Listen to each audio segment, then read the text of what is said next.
அகில பிரகாசனுக்கு நேசனுக்கு மங்களம்.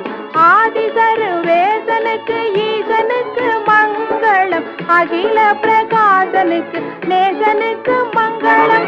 நீதி பரன் பாலனுக்கு நித்திய குணாலனுக்கு ஓதும் அனுகூலனுக்கு உயர் மனுவேலனுக்கு சீரேசுநாதனுக்கு